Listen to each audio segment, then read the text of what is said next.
ఒక ఛాయ్ అమ్ముకునే సాధారణ కుటుంబంలో జన్మించి, అంచెలంచెలుగా ఎదిగి 140,00,00,000 జనాభా గల భారతదేశానికి మూడోసారిగా ప్రధానమంత్రి కాబోతున్న శ్రీ నరేంద్ర మోదీ గారి గురించి ఈరోజు మన టాపిక్.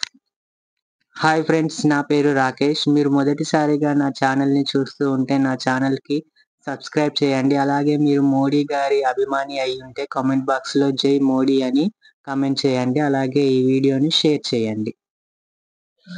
మోడీ గారి అసలు పేరు నరేంద్ర దామోదర దాస్ మోడీ. ఈయన సెప్టెంబర్ 17, 1950 సంవత్సరంలో గుజరాత్ రాష్ట్రంలోని వాద్‌నగర్‌లో ఇతర వెనుకబడ్డ తరగతులు ఓబీసీ వర్గానికి చెందిన గుజరాతీ హిందూ కుటుంబంలో జన్మించారు.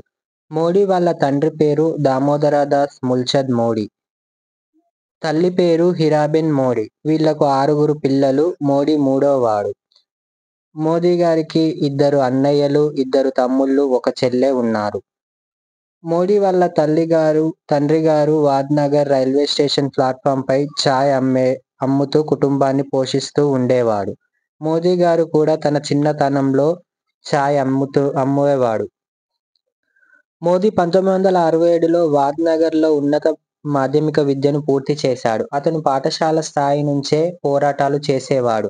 మోడీ 5వ తరగతి ఉన్నప్పుడు మ్యాథ్స్ చెప్పే ఉపాధ్యాయుడు సరిగ్గా చెప్పడం లేదని అతన్ని తప్పించి వేరే ఉపాధ్యాయుడిని కేటాయించాలని ప్రిన్సిపల్‌తో గొడవ చేసేవాడు. మోదీ ఇచ్చే స్పీచ్‌కి ఉపాధ్యాయులు అతని ప్రతిభావంతుడైన డిబేటర్‌గా అభివర్ణించారు. మోడీ 8 ఏళ్ల వయసున్నప్పుడు రాష్ట్రీయ స్వయం సేవక్ సంఘ్ (ఆర్ఎస్ఎస్‌కి) పరిచయం అయ్యాడు మరియు ఆర్ఎస్ఎస్‌లో శిక్షణ తీసుకోవడం ప్రారంభించాడు. అక్కడ అతను లక్ష్మణరావ్ ఇనామ్దార్‌ని కలిశాడు. అతను మోడీలో ఉన్న టాలెంట్‌ను గుర్తించి ఆర్ఎస్ఎస్‌లో బాల స్వయం సేవక్ జూనియర్ క్యాండిడేట్‌గా చేర్చాడు మరియు అతని రాజకీయ గురువుగా అయ్యాడు. నరేంద్ర మోడీ వాళ్ళ కుల సాంప్రదాయం ప్రకారం 5 సంవత్సరాలలోపు నిశ్చితార్థం, 16 సంవత్సరాలలోపు పెళ్లి, 18 సంవత్సరాలలోపు కాపురం చేయాలి. అలాగే మోడీ గారికి కూడా 5 సంవత్సరాల వయసులోనే 3 సంవత్సరాల వయసు గల జశోదాబెన్‌తో నిశ్చితార్థం చేశారు మరియు 16 సంవత్సరాల్లో పెళ్లి కూడా చేశారు. కానీ మోదీ గారికి 18 సంవత్సరాల వయసులో ఉన్నప్పుడు నాకు ఈ వివాహ బంధం మీద నమ్మకం లేదు. అలాగే నువ్వు కూడా ఏదో ఒకటి చదువుకొని మంచి ఉద్యోగం సాధించు అని జశోదాబెన్‌కి చెప్పి వాళ్ళు విడిపోయారు. అప్పుడు జశోదాబెన్ కూడా మోడీ గారి నిర్ణయానికి కట్టుబడి ఉంది. నేను ఈ దేశం కోసం ఏదో ఒకటి చెయ్యాలి అని చెప్పి నేను ఇంటి నుంచి వెళ్ళిపోతానని చెప్పి వాళ్ళ అమ్మతో చెబుతాడు మోడీ. కానీ ఆమె అంగీకరించదు. అయినా కానీ ఆమెకు నచ్చచెప్పి ఇంటి నుంచి వెళ్ళిపోతాడు. మోదీ గారు ఒక చిన్న సంచిలో 2 జతల బట్టలు, వాళ్ళ అమ్మగారి ఫోటో పట్టుకొని ఇంటి నుంచి బయటకు వచ్చాడు. దీని అంతటికీ కారణం వాళ్ళ ఊరిలో ఉన్న లైబ్రరీలో బుద్ధుడి పుస్తకాలు బాగా చదివేవాడు. బుద్ధుడిలాగే తాను కూడా ఇంటి నుంచి బయటకు వెళ్ళి సత్యాన్వేషణ చేయాలని అనుకుంటాడు. ఇంటి నుంచి బయటకు వచ్చాక కలకత్తా దగ్గరలో ఉన్న రామకృష్ణ మఠానికి వెళ్ళాడు. అక్కడ 1 సంవత్సరం పాటు ఉండి అక్కడి నుంచి రాజ్‌కోట్‌లోని రామకృష్ణ మఠం మిషనరీకి వెళ్ళి ఆత్మానంద స్వామిని కలిసి సన్యాసం ఇవ్వమంటాడు. కానీ 17 సంవత్సరాల వయసులో సన్యాసం ఇవ్వడం కుదరదు అన్నాడు. నువ్వు జీవితంలో చాలా సాధించాలి అని అన్నాడు. దీంతో 1 సంవత్సరం పాటు అక్కడే ఉన్నాడు. 2 సంవత్సరాలు గడిచాక వాళ్ళ అమ్మ గుర్తుకు వచ్చి ఇంటికి వచ్చాడు. 2-3 గంటలు కుటుంబ సభ్యులతో గడిపి అటు నుంచి అటే హిమాలయాలకు వెళ్ళాడు. అక్కడ రకరకాల స్వామీజీలను, మఠాధిపతులను, సాధువులను కలిసి అల్మోరాలో ఉన్న రామకృష్ణ మఠంలో కూడా చాలా రోజులు ఉన్నాడు. ఇలా హిమాలయాల్లో కూడా 2 సంవత్సరాలు ఉన్నాడు. ఏం చేయాలో అర్థం కాలేదు. అవగాహన రాలేదు. అప్పుడు అతనికి ఒకటి అర్థమయ్యింది. ఎలాంటి సాధువులు అయినా, స్వామీజీలు అయినా, మఠాధిపతులు అయినా సమాజానికి దూరంగా బ్రతకలేరు అని తెలుసుకొని మళ్ళీ 1971లో ఇంటికి వెళ్ళాడు. వాళ్ళ అమ్మగారు, చెల్లెలు మోడీని చూసి ఏడ్చారు. వాళ్ళతో కొంత సమయం గడిపి వాళ్ళ అమ్మ చేసిన రొట్టెలు, కొంచెం కూరను తిని మళ్ళీ అహ్మదాబాద్‌లో ఆర్టీసీలో క్యాంటీన్ నడిపే వాళ్ళ మేనమామ బాపుబాయ్ దగ్గరకు వెళ్ళి అతని టీ కొట్టులో ఉంటూ టీ అందిస్తూ ఖాళీ టైంలో రాజకీయ పుస్తకాలు, వేదాంతాలు చదివేవాడు. ఆ సమయంలో ఆర్టీసీ వాళ్ళు టికెట్ రేట్ పెంచారు అని జనసంఘ్ రాజకీయ పార్టీ వాళ్ళు ఆర్టీసీ క్యాంపస్లో ముందు ధర్నాకు దిగారు. వాళ్ళ నినాదాలు విన్న మోడీ వాళ్ళ నిర్ణయం సరైందేనని భావించి అంబులాల్ కోస్ట్ అనే వ్యక్తిని కలిసి నేను కూడా ఈ ధర్నాలో పాల్గొంటాను అని చెప్పాడు. అతను సరే అని కూర్చోమన్నాడు. అలా ఆ ధర్నా అయిపోయాక ఈ మోదీ ఎలాంటి వాడో తెలుసుకోవాలని రోజూ వచ్చి ఆర్టీసీ క్యాంటీన్లో కూర్చునేవాడు. మోదీ మాటలు విన్నాక వీడు సామాన్యుడు కాదు, పుస్తకాలు బాగా చదివాడు, లోకజ్ఞానం చాలా ఉంది అని గ్రహించి వాళ్ళ పార్టీ తరపున కంకారా అనే చిన్న వార్డుకి నాయకుడిగా నియమించాడు. 21 సంవత్సరాల మోడీకి ఇదే తొలి రాజకీయ అరంగేట్రం. ఇలా కొన్ని నెలలు చేశాక ఆర్ఎస్ఎస్లో పనిచేసేటప్పుడు తన గురువు లక్ష్మణ్ రావ్ ఇనామ్దార్ మోడీని చూశాడు. ఏం చేస్తున్నావు బాబూ అని అడిగితే జరిగిన విషయం మొత్తం చెప్పాడు. మీరు ఒప్పుకుంటే మళ్ళీ ఆర్ఎస్ఎస్లో చేరుతాను అని అడుగుతాడు. సరే అని అతను మోడీని అహ్మదాబాద్లో ఉన్న ఆర్ఎస్ఎస్ ఆఫీస్లో పనిలో పెట్టాడు. అక్కడ అతని పని ఏంటి అంటే రోజు ఆఫీసుని క్లీన్ చేయాలి, మరియు పాలు పితకాలి, టిఫిన్స్ పెట్టాలి. తనకు తోడుగా ప్రేమ్చంద్ అనే వ్యక్తి కూడా ఉండేవాడు. ఇక్కడికి వచ్చాక ప్రైవేట్గా అయినా చదువుకోమని కొంతమంది సలహా ఇవ్వడంతో మోడీ గారు పీసీయూ, ఎంఏ, బీఏ చదువుకున్నాడు. ఆర్ఎస్ఎస్లో తన క్రమశిక్షణతో తన పోస్టు పెరిగి తన బాధ్యతలు కూడా పెరిగాయి. నాగ్పూర్ వెళ్లి ఆర్ఎస్ఎస్ పెట్టిన 3 సంవత్సరాల శిక్షణ పూర్తి చేశాడు. ఎమర్జెన్సీ టైములో ప్రత్యక్ష రాజకీయాల్లోకి వచ్చి బంగ్లాదేశ్ తరపున ఇందిరాగాంధీ ఇంటి ముందు ధర్నాలో పాల్గొన్నారు. అప్పుడు అతన్ని అరెస్టు చేసి తీహార్ జైల్లో ఉంచారు. ఆ జైల్లో కొన్ని రోజులు ఉంచి వదిలిపెట్టారు. ఆ తర్వాత ఆర్ఎస్ఎస్ భవన్కు వచ్చాడు. ఆ ఎమర్జెన్సీ టైంలో ముక్తవాణి అనే పత్రిక పెట్టి తన పేరును ఖబర్దార్ అని పెట్టుకొని రకరకాల వేషధారణలతో ఆ పత్రిక సంపాదకుడిగా ఉంటూ ఇందిరాగాంధీకి వ్యతిరేకంగా ఉద్యమాలు చేసేవాడు.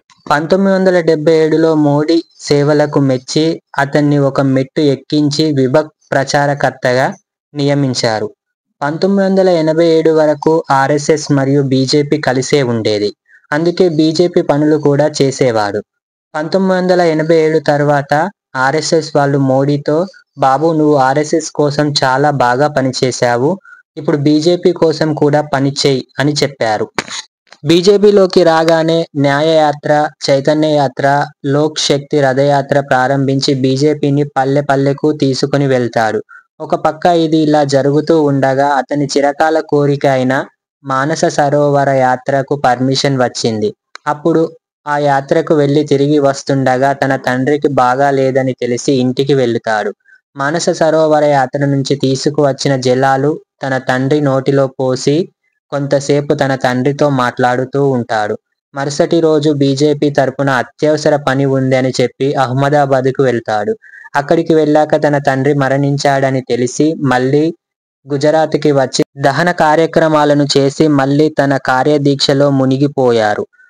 1985-2000 వరకు బీజేపీలో మోదీకి అనేక రకాల పదవులు ఇస్తూ అనేక రాష్ట్రాలకు ఇన్ఛార్జీలుగా నియమించారు.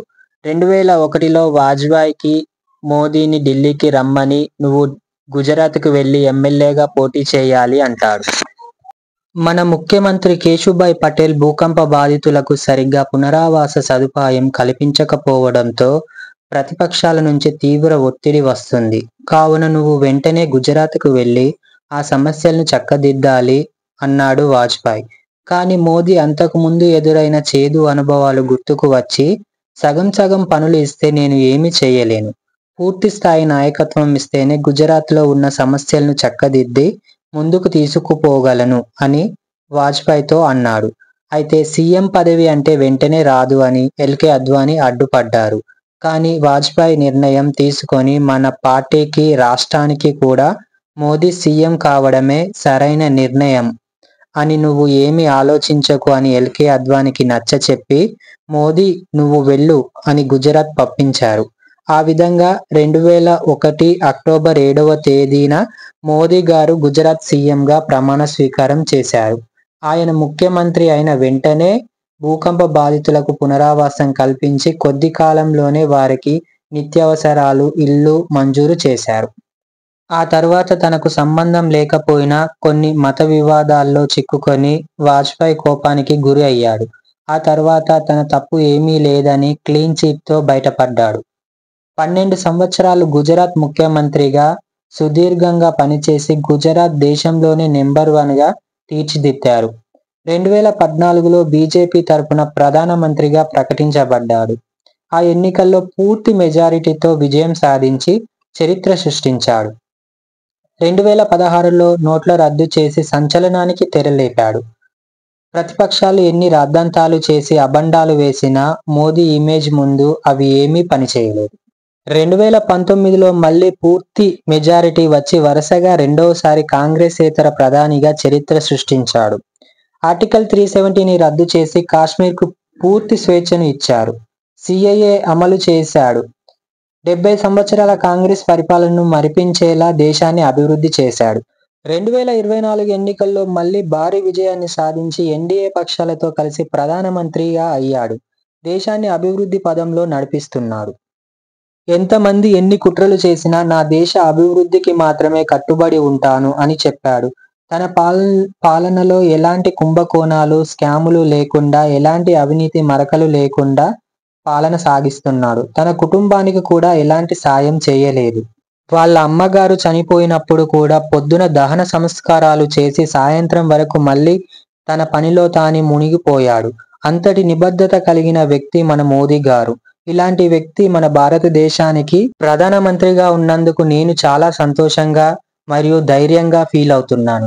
మీరు కూడా అలాగే ఫీల్ అవుతూ ఉంటే కామెంట్ బాక్స్‌లో కామెంట్ చేయండి. మీకు ఈ వీడియో నచ్చితే లైక్ చేయండి, షేర్ చేయండి.